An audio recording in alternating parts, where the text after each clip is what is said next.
Coach, thank you so much for joining us. Two exhibition matches under your belt now. Talk a little bit about what you've seen from the team in preseason and how these two exhibition games have prepared you.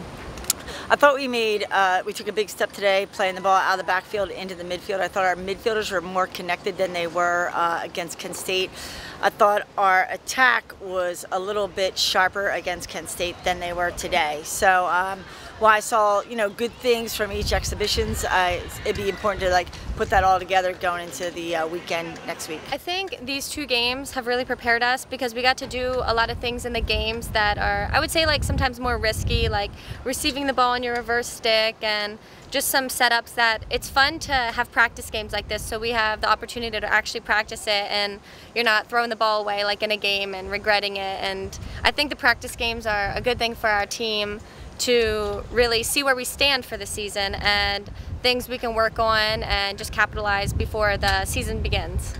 Speaking of the weekend next week, I was looking back through the schedule. It seems like the Old Dominion Virginia series has been something that has a lot of tradition, something you do several years in a row. Talk a little bit about the significance of opening up with Old Dominion on Friday and then playing Virginia on Sunday. Yeah, well, it started actually, I used to be the assistant coach at Old Dominion under Beth Anders. So when I got the Penn State job, Penn State really didn't play Old Dominion in the past. So I said, no, let's get this going. And it's the opening game every year. So we really love that competition. It really makes us prepare harder in the preseason. It's a challenge right from the get-go, and because we were going to Old Dominion, UVA was right there, so we picked up another really strong opponent. So it's nice that UVA can come. They come up here, they probably play a game on their way up and then meet us on Sunday. So they're two high-quality opponents, and it's going to be a dogfight for 60 minutes, 70 minutes.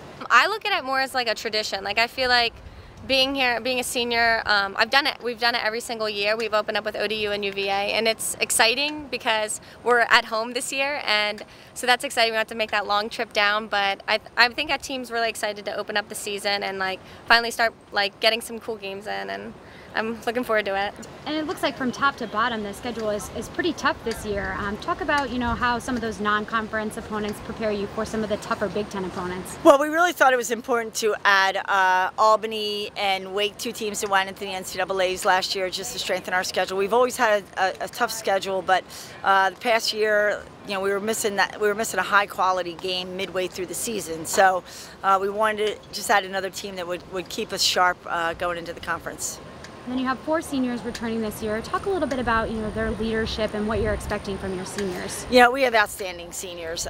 Carly, Kier, Em, and Brooke have just been, ever since they were freshmen, they've just been 4 women that really wanted to learn and really wanted to help this program and stay committed to the program.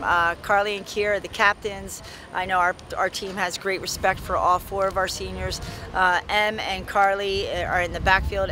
Kier's in the midfield, and Brooke really heads up our forward line. So they all have a pretty important role to play when they're on the field, and I think they really do a good job of keeping the energy and intensity at practices, when we're not competing. And then looking backward a little bit, the team had a really exciting trip this year to overseas to Holland. Yeah. Talk a little bit about that experience and how that prepared you guys as a team for getting back all together for preseason. Well, the Dutch just lost in a shootout for the gold medal yesterday, so you can always expect Dutch field hockey to be at its finest. And we knew that going over there. We actually picked Holland because we knew that they would challenge us for the season.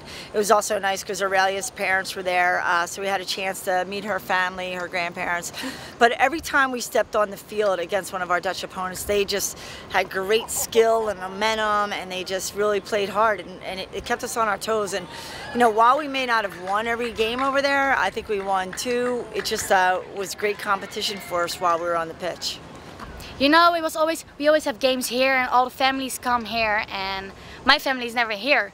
And now we went to my home, we went to my hockey club, we played against my friends, and it was just a great experience that they know where I lived and what my background is. And although we didn't win a lot of games, it was just, the experience was really, really good.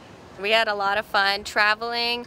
It's just a really cool experience that I'll never forget. And I actually got the opportunity to stay with Aurelia for an extra week with her family. That was really cool. And we got to travel to multiple cities, see cool things, eat great food, and play some hockey. And it was really cool to see their culture and how they celebrate after a game and unite with another team and have a dinner after, and it's just like, it's a really cool experience, and I really wish that we could get that over here in the States, and hockey was as big as it is over there. It's cool to see.